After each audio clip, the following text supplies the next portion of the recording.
before starting this interview, I'd like to know how's your health, because yesterday we read the news that you are postponing the tour in order to have another surgery. So first of all, is health issues. I'm doing very well. Last December, I had surgery on my right shoulder because it was years of, misuse, and it got to the point where it really needed work, and it was fine. It was not a very complex kind of a procedure, and they fixed it and it healed, and I made Inviolate. But over the summer, I did something stupid, and I actually tore another tendon, and it wasn't so bad. And I thought I could, get away with it. And the doctor said, well, you may be able to get through the first leg of the tour. And once I started really digging in, it became very obvious that this wasn't going to work, So this is a mega tour that I'm putting on. At least it's a mega tour for me. It's over 250 shows around the world. It's going to take about a year and a half, and I'm really looking forward to it. But I got to get this fixed before I embark, because it's not worth the risk, that the damage that would happen if I didn't. Yeah, and your shows are very lengthy. They last 2.5 hours. So it's not that you're playing 70-minute shows. Yeah, well, on my last tour, my shows could get up to 4 hours, but on my last tour, the Passion and Warfare, I just told myself and the band, 2 hours, that is it. We have to, because it kills the audience sometimes if it's for some people. Some people can sit there for 6 hours, Yeah. But, and you're mean to them. That's me. I could stand on stage all day. It's the oddest thing. I kept the show at 2 hours for that tour, and it felt great. It was fine. But I saw myself keep wanting to add stuff. It's this weird feeling of, yeah, but I got to play this too. They have to see this too, And of course, you might have had some people saying that you are a sellout and you play. Listen, no matter what you do, there's going to be people that are going to have an opinion that's not very friendly. That's all right. Yeah, mentioning your surgery, one of the standout tracks of the album is definitely Knappsack, for which we had already seen the video from last March, where you were playing only with your left hand, and your right hand is sacked because of the surgery. Yeah. Shall we? How did this idea of playing the song only with your left hand come to your mind while recovering from the surgery? And if we shall see something like this after the new surgery you're going to do? Perhaps an inspiration. I don't like repeating myself. Perhaps you should play with your injured hand now. Yeah, right. Just see how hard Vi can make it for himself. Well, no, that was kind of something that happened very simply, very innocently, and very organically, because I had come home from the hospital. The doctor that did the surgery, his name is Dr. Knapp. He's a great doctor. And he developed this sling for people that had this kind of surgery, and he calls it the Knappsack. So I got back from the hospital, and I had the Knappsack, and I just, let's see if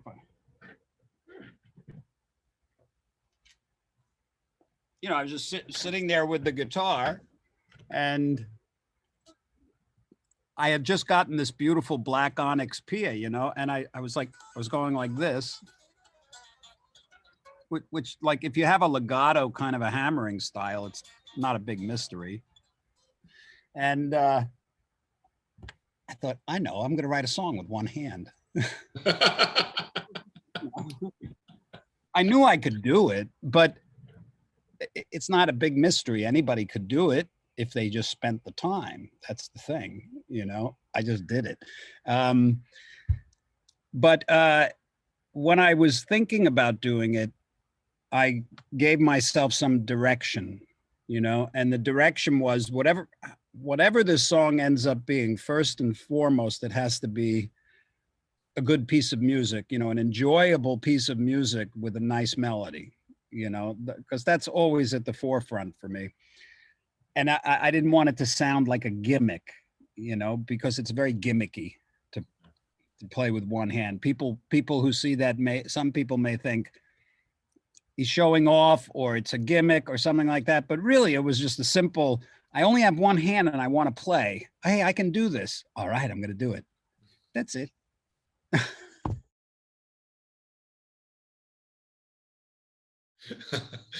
And now that you went back and took your guitar, I thought that you might bring the Hydra. But oh. No, that's in the other room. That's in the other room. Yeah. How did the idea of Hydra come to mind? I mean, do you think there's anything that is not included in this guitar? Yeah, the kitchen sink. Yeah, but maybe that's in there too. perhaps we haven't seen what's on the back of the guitar. Perhaps. Right.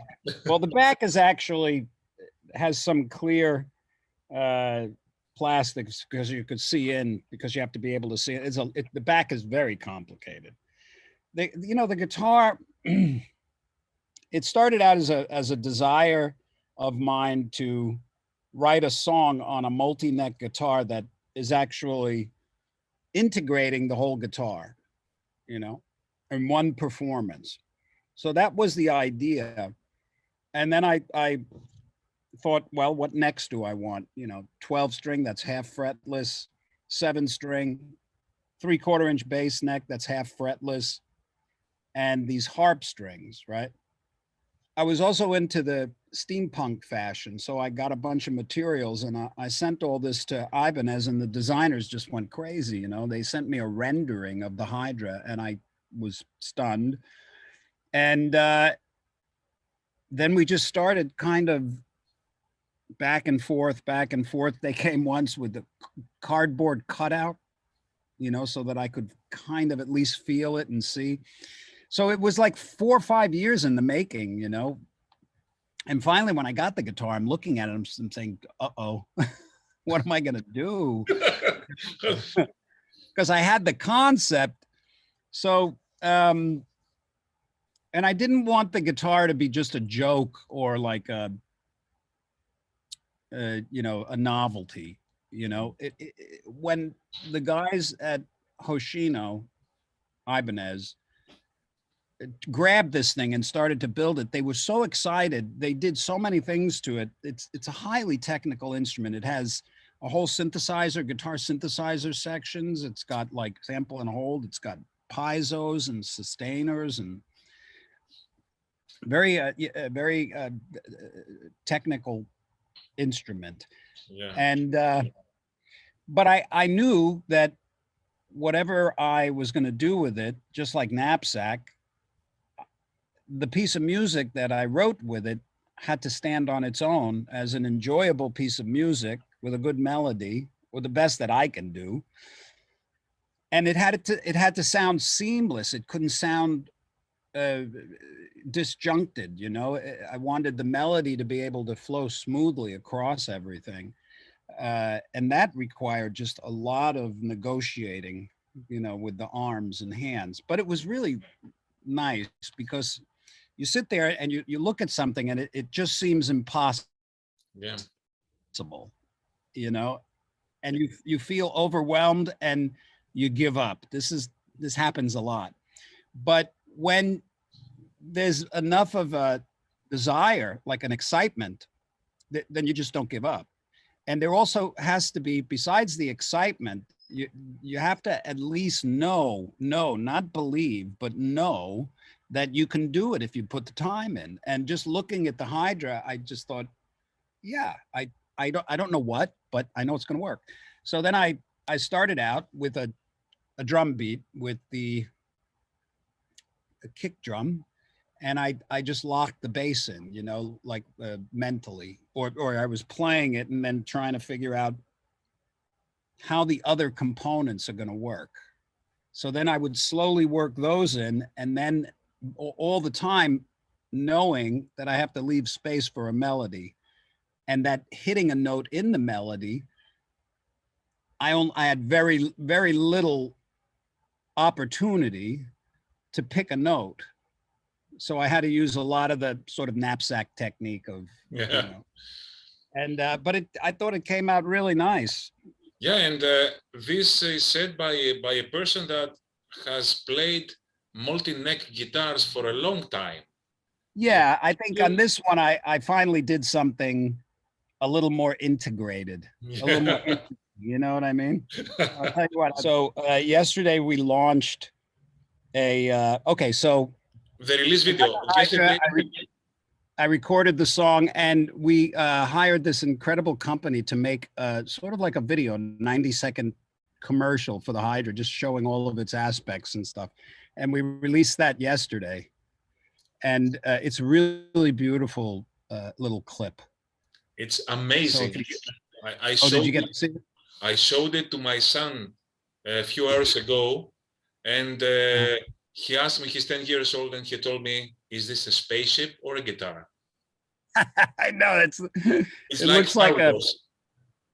yeah, it looks like a trailer for a sci-fi movie or something. Exactly that. Exactly that. That's amazing job. And people think, I could see people thinking, well, it's an interesting instrument, but what are you going to do with it?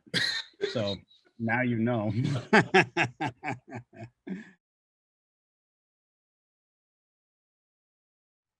Let's go to Avalancha, Mm-hmm. which is possibly the most heavy metal song you have ever written. It even has a lengthy passage with double bass drums. And Yeah. how did this tune come to fruition? And how do you define heavy metal music in your vocabulary? Well, the song came about when I was recording the tracks for Real Illusions, which was a record from, I don't remember the year. And this was with Billy Sheehan and Jeremy Colson. So they recorded the drums and bass. And at the time when I was working on Real Illusions, I was pacing the record and sequencing it. And when you do that, you kind of feel out the tempos, you feel out the energy, you know, this kind of thing. So I had to make a choice between Building the Church and Avalancha. So for that record, I chose Building the Church, but I had the bass and drums for Avalancha on the shelf. So when I was making Inviolate, I always wanted to finish that song because it is so heavy and I love it and it's got a great melody to me. So I pulled, you know, I finished it, but you know, Sakis, it's funny because in our music industry, there's genres, and the genres, you know, they offer all sorts of different music, whether it's jazz, fusion, metal, death metal, classical, you know what I mean? These are all different genres. And within those genres are subgenres. You know what I mean? Heavy metal, you got gent, you can go on in classical, you got romantic, you contemporary, you know, there's all these subdivisions of stuff. And a lot of times people gravitate to a particular subculture of a music genre, you know, like blues or something, you know, there's like and I just don't do that because there's too many to choose from. You know what I mean? I never felt comfortable kind of, and most artists don't like labels. You know what I mean? I don't really care what anybody, you know, if people say Steve Vai's a instrumental rock guitar player, it's fine. I don't care, you know? But as far as me qualifying something like Avalancha as heavy metal, yeah, I think it touches on it. Now, am I a part of that subculture? they'll let me in at the party. You know what I mean? Yeah, but I'm not writing the guest list.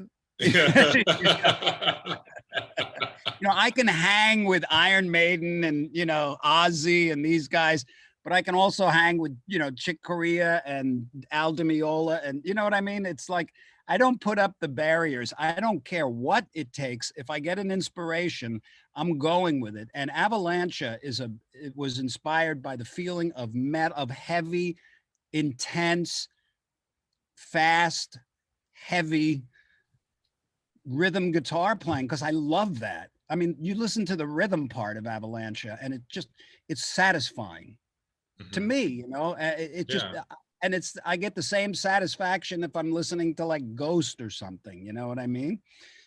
Other bands create that energy, but you can't compare Avalancha to Little Pretty or anything else on the record that would fit in that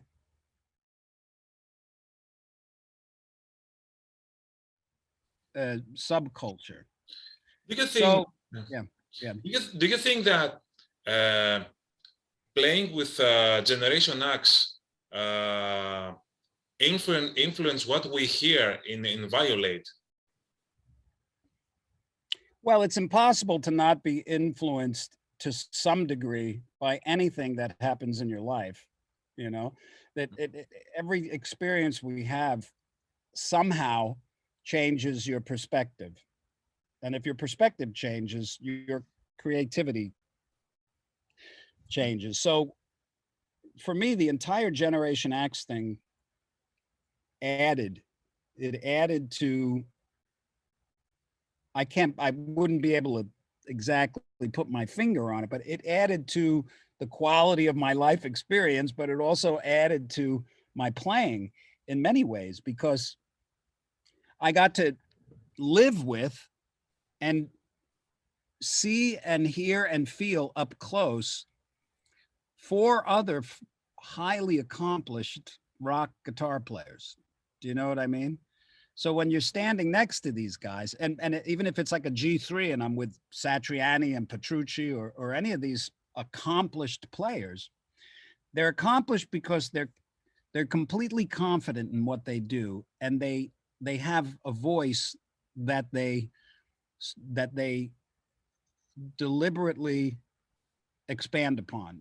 They have a particular voice on their instrument and they're content with it, and they're confident. So when you're around people like that and they're at the top of their game, it pushes you to be at the top of your game. It like being with those guys just pushed me. Like if I'm going to take something from Zach, it's just his relentlessness, his his stamina. I mean, Zach can like go for 10 without stopping and just completely destroying the guitar. You know what I mean? And I watched this and I said, wow, I might do something like that a little bit, and it inspires you, and I'd think to myself, I gotta try that. I gotta do what I do, push it. I can't do it. Not like him, He's relentless. Yeah. I get up there and I'm like, you got to leave some space. I got to let my fingers rest. And with Yngwie, you stand next to Yngwie, you're standing next to a person that is unique. I mean, he owns his music and his playing. He's a unique player. And I've watched him from this close, watching what the hell is he doing? And I know what he's doing, but I can't, I don't do it, but it's marvelous to see someone like Yngwie Malmsteen at the top of his game, and we're playing together and we're supporting each other to take it to different, more evolved places. And this is one of the greatest things about being a musician. And then you watch someone like Nuno, who just is bulletproof, like his picking and his soul and his passion for what he does. I mean, he's committed. The man is totally committed. And forget it. You watch Tosin, and you're just walking out with your eyes going. Yeah, that's But another guy who pushes the boundaries. And he definitely does. this leads me to the next question, because nowadays there are plenty of great guitar players, technically perfect. Do you think there is enough space for revolutionaries like you, like Joe Satriani, to release an instrumental album that might appeal to the masses, like, for example, Passion and Warfare did 30 years ago when I was much younger, and you much younger? Yeah. And I remember having the booklet of the CD who expands and unfolds like a poster, and have it to my room when I was good old days, huh? Yeah. Well, thank you for hanging the poster of me in your room. I had a bunch of posters like that, not of me, one, at a time. I absolutely believe not only is it possible, but it's inevitable, because the evidence is history. So as we evolve musically, new people come into the world, and and some of them, have an attraction to playing the rock guitar, and they look at what's going on, and they see Chuck Berry or something like that, and then they take it from there, sort of. And then you've got that's like the players of the 70s. And then you got guys like me that came along in the 80s and was enamored with the guys in the 70s, Jimmy Page, Brian May, Blackmore. And I would look and I'd see, okay, this is where it starts. Do you know what I mean? And I would feel that I have to get my potential at least where they're at now. And then you get guys in the 90s, I'm throwing those away, because not many people came along and evolved the guitar in a virtuoso kind of a way. It was evolved in other vital ways, through tones and rhythms and this kind of thing. But it wasn't until the 2000s that people came along and saw what, Yngwie and stuff like that were doing, where they started to create another subculture of Passion and Warfare. That was the right time for an instrumental. If I tried to release an instrumental guitar record now, they're saying there's no for it. That instrumental music is not popular anymore, so I'm doomed. That's what a lot of people feel that want to play instrumental guitar music. Well, the truth is, when Jeff Beck released his instrumental guitar records, there was no market for instrumental guitar. He created it because he was is an inspired artist. When Joe Satriani made, his first few records, there was really not much going on there was the 80s, and instrumental guitar music was just not popular at all, and Joe Satriani made it popular not because it was a good time. It was because his music was inspired. There's something in the music and in the playing that all the stars came together. You know what I mean? So that's why it became popular. And it did make it easier then for someone like myself, who released Passion and Warfare after that. He kind of primed the audience in a way, But the only reason why Passion and Warfare was accessible was because it had good music on it. Come on, it had listenable, accessible, melodic, sometimes pretty fierce, instrumental guitar playing. So it helped create that. So my suggestion to anybody that feels defeated over the state of the industry, forgive it and ignore it completely. Do your thing. If you want instrumental music to be popular again, you have to make it popular by being brilliant. And if you're not brilliant, stop complaining and enjoy what you're doing at any level that you're at. Just enjoy it. That's all there is to it. Abandon all hope for the future because you don't know anything about it. You know, I mean, you can have goals, but if you're not enjoying yourself playing the guitar right now, there's a good chance you're not going to be enjoying it later when you become successful.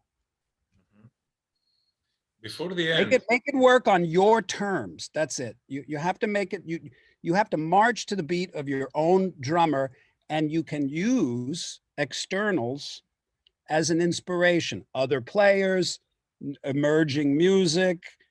But you really, if you want to be a trendsetter, you have to do things that set trends. And people that set trends aren't doing it so consciously. They're just doing what's natural to them. David Bowie did what was natural to him. He was a theater performer, you know, and yeah. So there you have it. Sorry, I'm going on. I could talk with you for hours. I mean, it's one of the you are saying great things. However, we don't have much more time. So one more question and a request. Would you play again in a movie like Crossroads, losing a guitar battle from a guy like Ralph Macchio? I'm gonna kick his ass next time, that little prick. Beware, because now he's in Cobra Kai, and now he's Cobra his Kai friends with him. Yeah, right. You know, I heard that's a really great show. Everybody's telling me. I think I'm gonna watch it, but it would be. I get that question occasionally. Are you ever gonna have a rematch with Ralph Macchio? And you know, you never know, but yeah. So I think Jack Butler's soul was destroyed. Thank you, Sakis. Thank you so much. Thank you so much. Have a great day. Thank you very much.